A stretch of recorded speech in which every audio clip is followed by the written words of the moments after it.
ஆதியாகமம் 4ஆம் அதிகாரம். ஆதாம் தன் மனைவியாகிய ஏவாளை அறிந்தான். அவள் கர்ப்பவதியாகி காயினை பெற்று, கர்த்தரால் ஒரு மனுஷனை பெற்றேன் என்றாள். பின்பு அவனுடைய சகோதரனாகிய ஆபேலை பெற்றாள். ஆபேல் ஆடுகளை மேய்க்கிறவனானான். காயின் நிலத்தை பயிரிடுகிறவனானான். சில நாள் சென்ற பின்பு காயின் நிலத்தின் கனிகளை கர்த்தருக்கு காணிக்கையாக கொண்டு வந்தான். ஆபேலும் தன் மந்தையின் தலையீற்றுகளிலும் அவைகளில் கொழுமையானவைகளிலும் சிலவற்றை கொண்டு வந்தான். ஆபேலையும் அவன் காணிக்கையையும் கர்த்தர் அங்கீகரித்தார். காயினையும் அவன் காணிக்கையையும் அவர் அங்கீகரிக்கவில்லை. அப்பொழுது காயினுக்கு மிகவும் எரிச்சல் உண்டாகி அவன் முகநாடி வேறுபட்டது. அப்பொழுது கர்த்தர் காயினை நோக்கி, உனக்கு ஏன் எரிச்சல் உண்டாயிற்று? உன் முகநாடி ஏன் வேறுபட்டது? நீ நன்மை செய்தால் மேன்மை இல்லையோ? நீ நன்மை செய்யாதிருந்தால் பாவம் வாசற்படியில் படுத்திருக்கும்.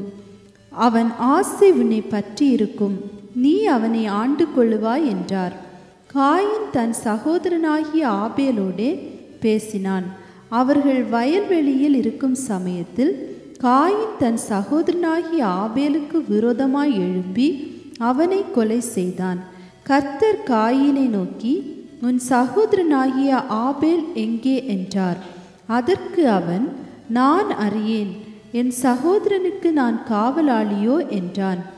அதற்கு அவர், என்ன செய்தாய்? உன் சகோதரனுடைய இரத்தத்தின் சத்தம் பூமியிலிருந்து என்னை நோக்கி கூப்பிடுகிறது. இப்பொழுது உன் சகோதரனுடைய இரத்தத்தை உன் கையிலே வாங்கி கொள்ள தன் வாயை திறந்த இந்த பூமியில் நீ சபிக்கப்பட்டிருப்பாய். நீ நிலத்தை பயிரிடும் போது அது தன் பலனை இனி உனக்கு கொடாது. நீ பூமியில் நிலையற்று அலைகிறவனாய் இருப்பாய் என்றார். அப்பொழுது காயின் கர்த்தரை நோக்கி, எனக்கிட்ட தண்டனை என்னால் சகிக்க முடியாது. இன்று என்னை இந்த தேசத்திலிருந்து துரத்தி விடுகிறீர். நான் உமது சமூகத்துக்கு விலகி மறைந்து பூமியில் நிலையற்று அலைகிறவனாய் இருப்பேன். என்னை கண்டுபிடிக்கிறவன் எவனும் என்னை கொன்று போடுவானே என்றான்.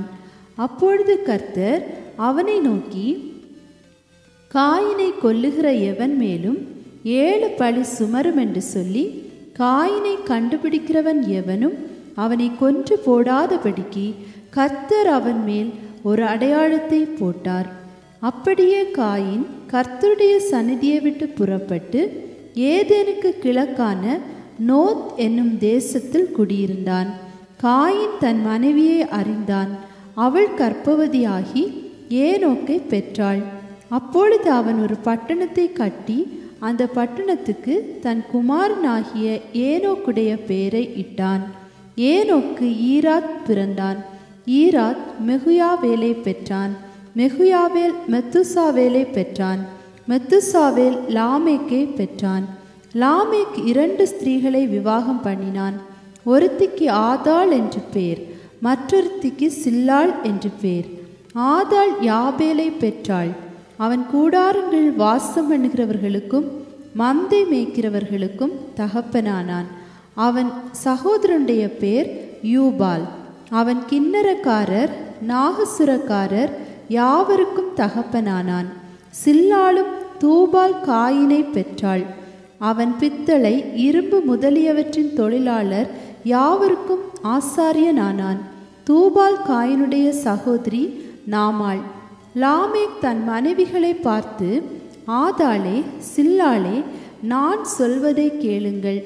லாமேக்கின் மனைவிகளே, என் சத்தத்துக்கு செவி கொடுங்கள். எனக்கு காயம் உண்டாக ஒரு மனுஷனை கொன்றேன். எனக்கு தழும்புண்டாக ஒரு வாலிபனை கொலை செய்தேன். காயினுக்காக 7 பழி சுமருமானால் லாமேக்குக்காக 77 பழி சுமரும் என்றான்.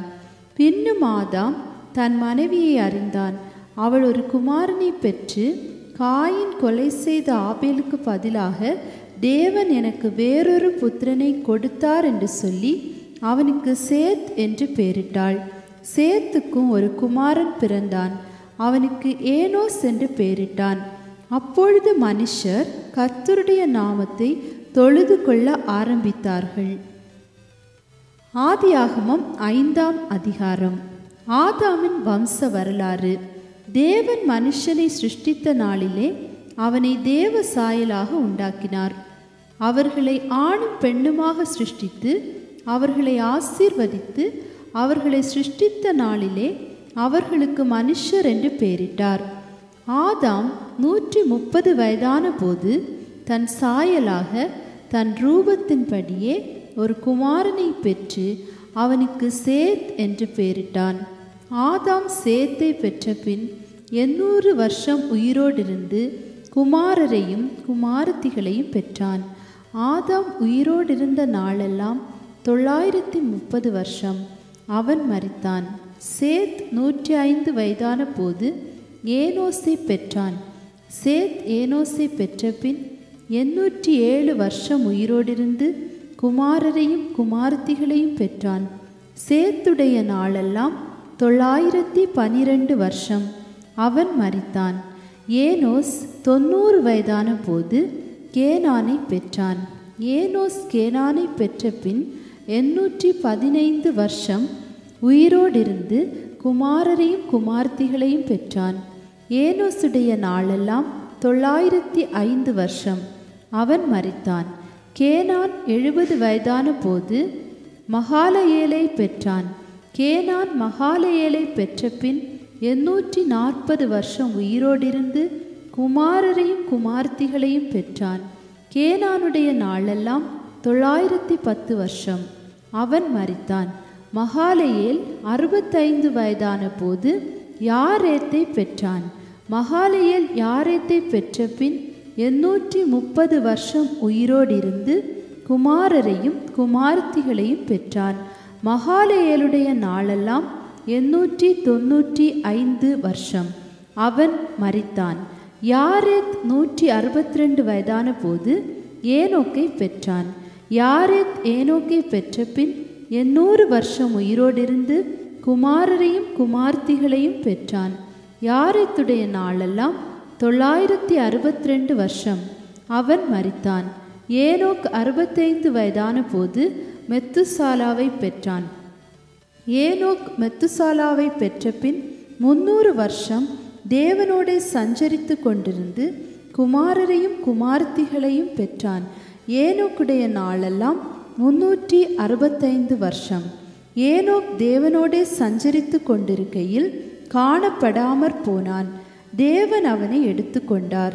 மெத்துசலா 187 வயதான போது லாமேக்கை பெற்றான். மெத்துசலா லாமேக்கை பெற்ற பின் 782 வருஷம் உயிரோடிருந்து குமாரரையும் குமார்த்திகளையும் பெற்றான். மெத்துசலாவுடைய நாளெல்லாம் 969 வருஷம். அவன் மரித்தான். லாமேக் 182 வயதான போது ஒரு குமாரனை பெற்று கர்த்தர் சபித்த பூமியிலே நமக்கு உண்டான வேலையிலும் நம்முடைய கைகளின் பிரயாசத்திலும் இவன் நம்மை தேற்றுவான் என்று சொல்லி அவனுக்கு நோவா என்று பெயரிட்டான். லாமேக் நோவாவை பெற்ற பின் 595 வருஷம் உயிரோடிருந்து குமாரரையும் குமார்த்திகளையும் பெற்றான். லாமேக்குடைய நாளெல்லாம் 777 வருஷம்.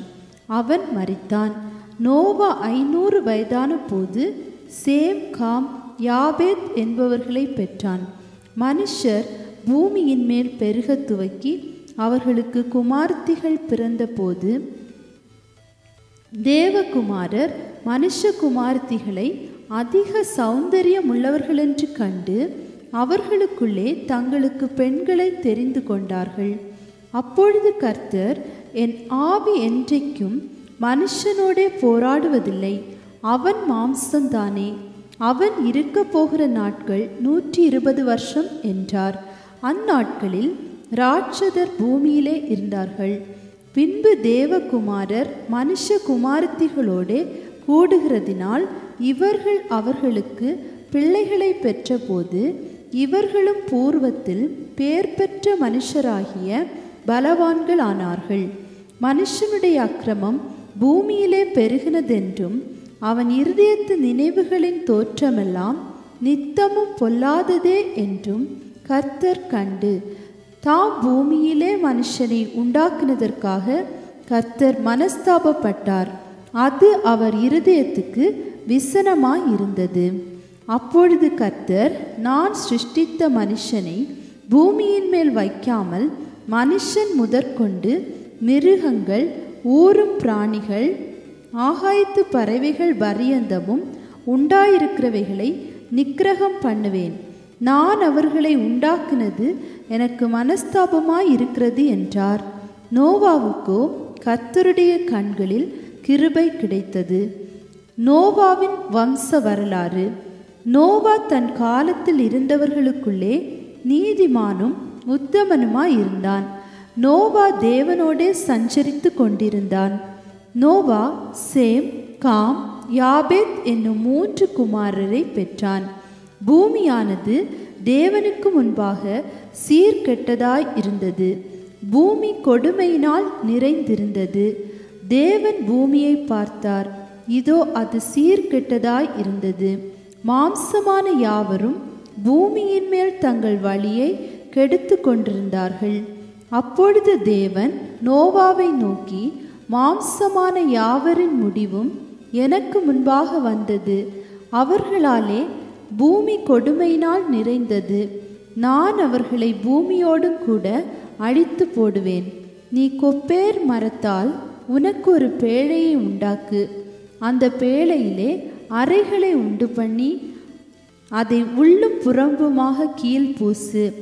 நீ அதை பண்ண வேண்டிய விதம் என்னவென்றால், பேழையின் நீளம் 300 முழமும் அதன் அகலம் 50 முழமும் அதன் உயரம் 30 முழவுமாய் இருக்க வேண்டும். நீ பேழைக்கு ஓர் ஜன்னலை உண்டு பண்ணி மேல் தட்டுக்கு 1 முழ தாழ்த்தியிலே அதை செய்து முடித்து பேழையின் கதவை அதன் பக்கத்தில் வைத்து கீழ் அறைகளையும் 2ஆம் தட்டின் அறைகளையும் 3ஆம் தட்டின் அறைகளையும் பண்ண வேண்டும். வானத்தின் கீழே ஜீவ சுவாசமுள்ள சகல மாம்ச ஜந்துக்களையும் அழிக்க நான் பூமியின் மேல் ஜலப்பிரளயத்தை வரப்பண்ணுவேன். பூமியிலுள்ள யாவும் மாண்டு போம். ஆனாலும் உன்னுடனே என் உடன்படிக்கையை ஏற்படுத்தினேன். நீயும் உன்னோடே கூட உன் குமாரரும் உன் மனைவியும் உன் குமாரரின் மனைவிகளும் பேழைக்குள் பிரவேசியுங்கள். சகலவித மாம்சமான ஜீவன்களிலும் ஆணும் பெண்ணுமாக வகை ஒன்றுக்கு ஒவ்வொரு ஜோடு உன்னுடன் உயிரோடே காக்கப்படுவதற்கு பேழைக்குள்ளே சேர்த்துக்கொள். ஜாதி ஜாதியான பறவைகளிலும் ஜாதி ஜாதியான மிருகங்களிலும் பூமியில் உள்ள சகல ஜாதி ஜாதியான ஊரும் பிராணிகளிலும் வகை ஒன்றுக்கு ஒவ்வொரு ஜோடு உயிரோடே காக்கப்படுவதற்கு உன்னிடத்திலே வர கடவது. உனக்கும் அவைகளுக்கும் ஆகாரமாக சகலவித போஜன பதார்த்தங்களையும் சேர்த்து உன்னிடத்தில் வைத்துக்கொள் என்றார். நோவா அப்படியே செய்தான். தேவன் தனக்கு கட்டளையிட்டபடியெல்லாம் அவன் செய்து முடித்தான்.